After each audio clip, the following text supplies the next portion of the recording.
in for Rush Limbaugh from WISN Radio in Milwaukee, Wisconsin. Ladies and gentlemen, Mark Belling. I know exactly when the last time I was here to do Rush's program was.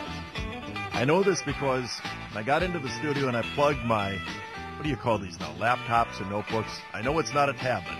When I plugged this into the printer, there must have been something in the memory from it started printing out a document from August the 24th, so that had to be the last time that I was here, or the 23rd or something like that. When I was here that time, an unnamed high-ranking member of the EIB staff was trying to goad me into saying that Ron Paul is a nut. And I didn't do it. So look, it's not worth it. It's not worth saying that Ron Paul is a nut, because then you get all the Ron Paul people all over you, and everything else that you say about Ron Paul is obscured, and I'm not going to do it. Plus, Ron Paul had, and this is again August, had a lot to offer and was saying some important things on many issues, and I didn't want to do it. And I didn't call him a nut. I instead said the dilemma that many of us have with Ron Paul is that he's right on a lot of issues and terribly wrong on others.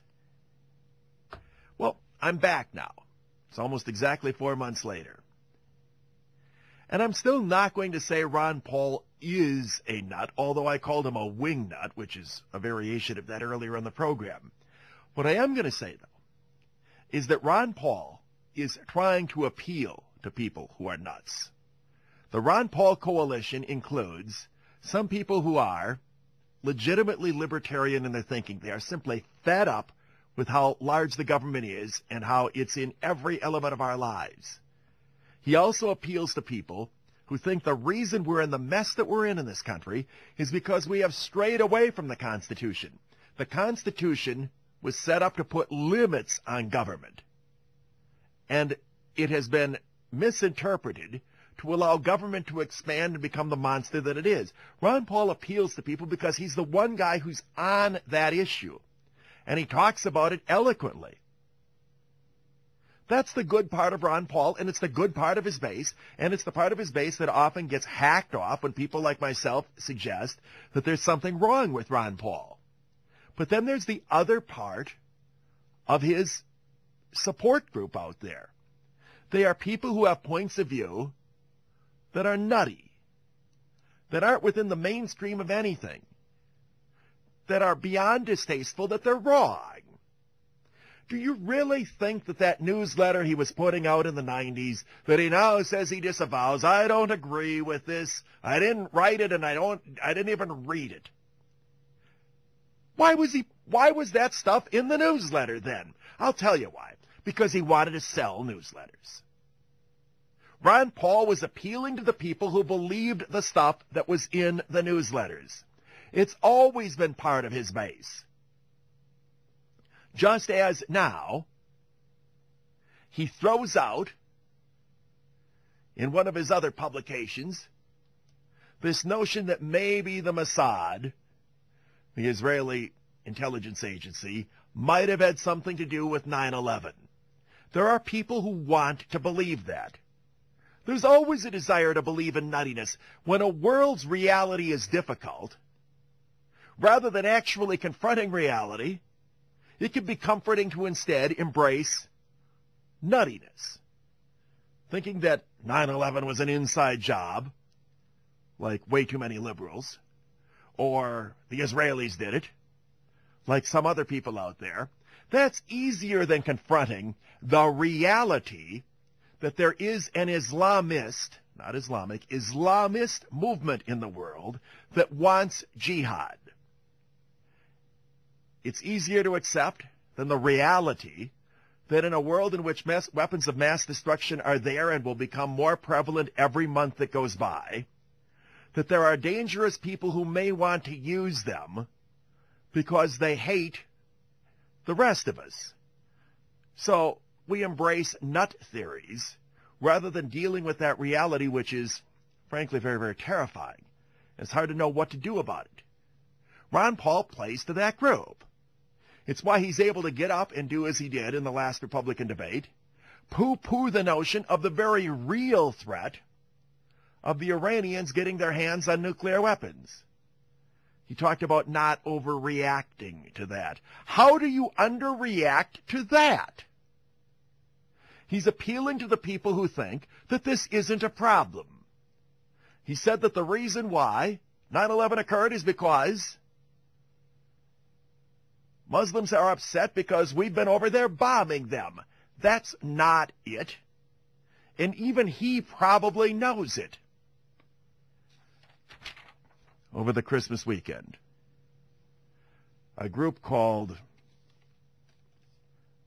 Boko Haram, or whatever it is, blew up a Catholic church in Nigeria.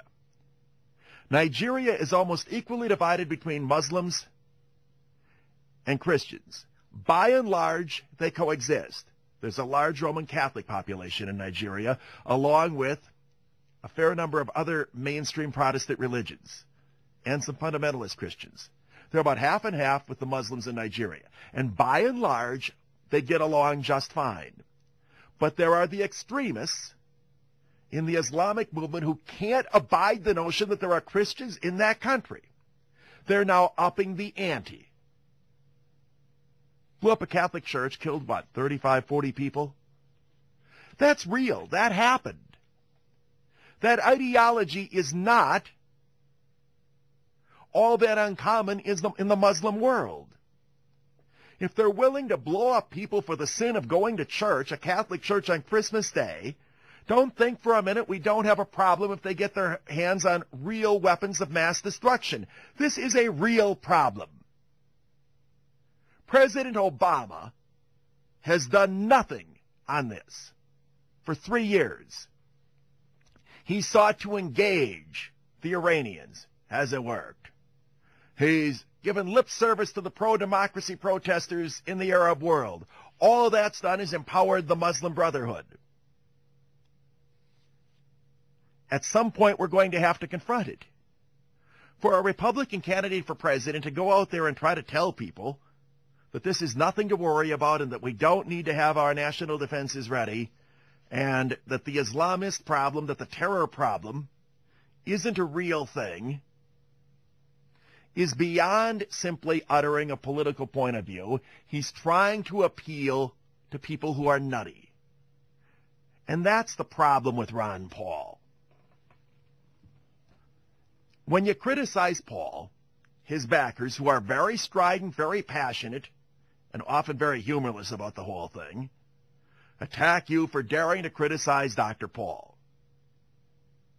Well, now, he's got to be criticized. Because he's out there trying to hijack the Republican presidential nomination from a party that doesn't agree with half of his message. True, Paul is right on a lot of economic issues. True, he is right that we have simply abandoned the Constitution. He is right about the fact that the Federal Reserve is involved in way too much of American life. The Federal Reserve shouldn't be buying up bonds and buying AIG, and the Federal Reserve shouldn't be intervening in all of these areas of the economy, and it shouldn't be as extreme in manipulating the money supply to the point that it is trashing the dollar. Paul's right about all of that stuff. But the fact that he's right about those things doesn't mean that we can ignore the rest of it. And the rest of it is nutty. And it is dangerous.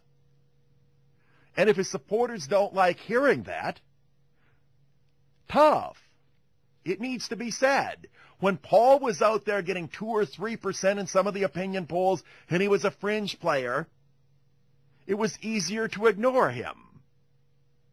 But when he's out there threatening to win states like the Iowa caucuses because a bunch of Democrats and a bunch of people who don't have anything in common with mainstream conservatism go and show up and vote for him,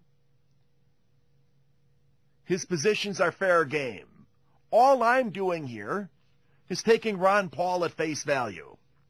Let's go to the phones. 1-800-282-2882 is the phone number at the Rush Limbaugh program to Gillette, Wyoming. And Will, it's your turn on EIB.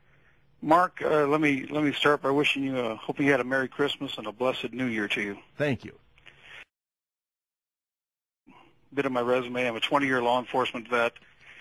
I'm a GOP precinct committee man. I've been a state delegate several times, hope to be so again.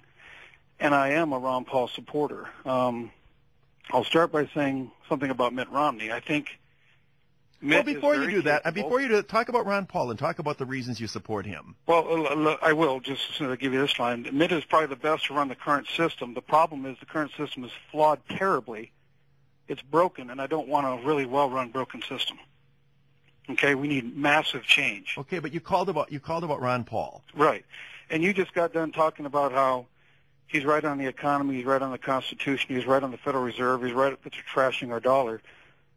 And yet the foreign policy that we're trying to uphold, which has been unraveling before our very eyes over the last several decades, is unsustainable. We're spending 1.5-ish trillion a year, holding 900 bases in 120 countries.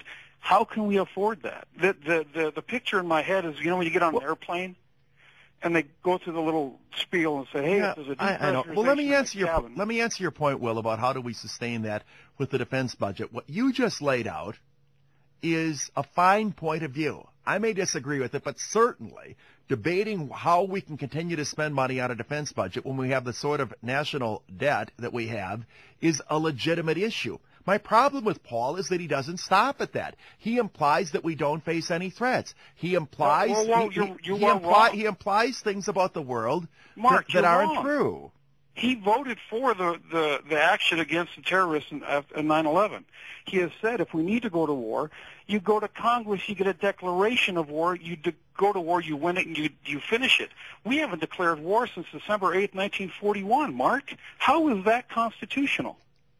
I didn't say that it was. What I said is that the comments that Ron Paul has made about the terror threat and the Islamist threat are nutty, and they are not within the mainstream of American society. He talked at the most recent debate about not overreacting to Iran getting a nuclear bomb. He has said the reason that 9/11 occurred, these are his words, is not because Muslims hate us, but because we're dropping bombs on them. He's said those things. As for the other stuff, the newsletter thing that he's put in there, why do you think that racist stuff showed up in a newsletter that is called the Ron Paul newsletter? It's because he's appealing to people who wanted to read things like that. I don't disagree with your right to throw out the opinions that you had on those issues, and I don't think there's anything extreme about your positions. What I'm saying is that Paul takes it way beyond what you did, and that's why it's telling that you're not echoing what Paul had to say,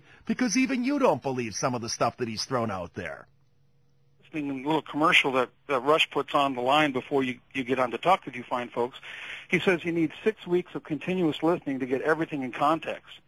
You need that with Ron Paul as well. Well, and the problem I have as a guest host is that I'm only on here for a couple of days, and I'm struggling to get everything in. Thanks for the call, Will. I appreciate it. My name is Mark Belling, sitting in for Rush Limbaugh. You're listening to the EIB Network.